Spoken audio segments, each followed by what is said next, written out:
पश्चिम बंगाल इन दिनों जो है चर्चा में है और इसकी वजह है कोलकाता में एक ट्रेनी डॉक्टर के साथ रेप और मर्डर की घटना।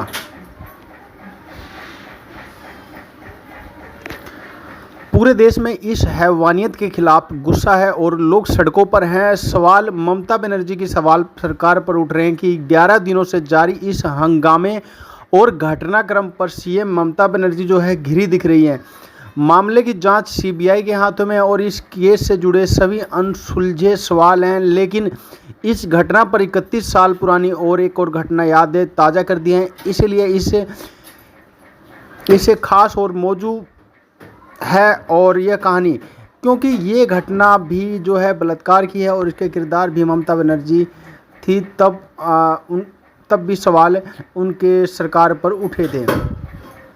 साल 1993 के शुरुआती दिनों की बात है। तब सूबे में ज्योति बसु की सरकार थी और वामपंथी का दबदबा था। उस वक्त नदिया जिले के एक दिव्यांग से बलात्कार की घटना हुई थी। ज्योति बसु सरकार पर हमले हो रहे थे।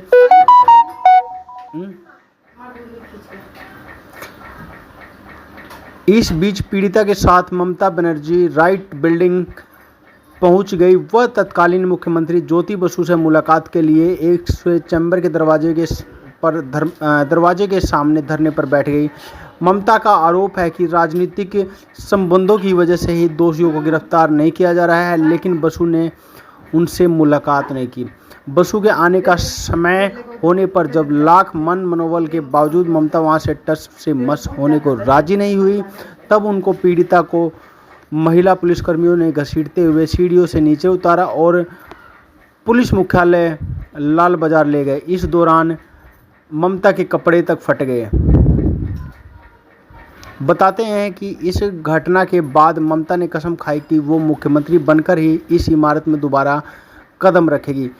आखिरकार 20 मई 2011 को करीब 18 साल बाद उन्होंने मुख्यमंत्री के तौर पर इस ऐतिहासिक लाल इमारत में दोबारा कदम रखा और ममता ने इस 18 वामपंथ सरकार के खिलाफ धरने दिए, जिससे वामपंथ सरकार की नींव हिलाकर रख दी और आखिरकार ममता सूबे की सत्ता में काबिज हो गए।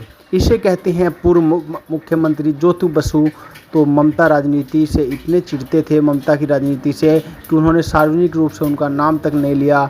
इसकी बजाय वह हमेशा ममता को वह महिला कहकर संबोधित करते थे।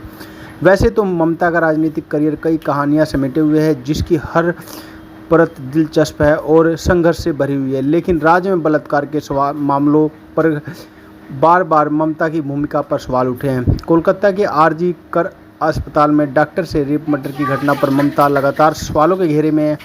हालांकि ये पहला मामला नहीं है जब ममता इस तरह के मामलों पर सवाल उठे हैं। हालांकि मामले को कैसे भुलाया जा सकता है जब ममता ने रेप की घटना को अफेयर कहकर खारिज कर दिया था।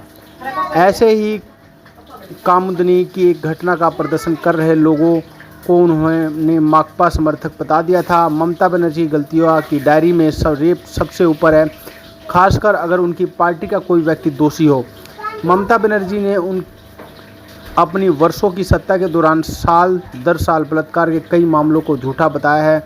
वह खुद पीड़ित हो जाती हैं जब महिला नेता के रूप में उनसे बलात्कार के मामलों पर सवाल पूछा जाता है। अगर विपक्ष द्वारा सवाल पूछे जाते हैं तो वह उल्टा आरोप लगा देती हैं।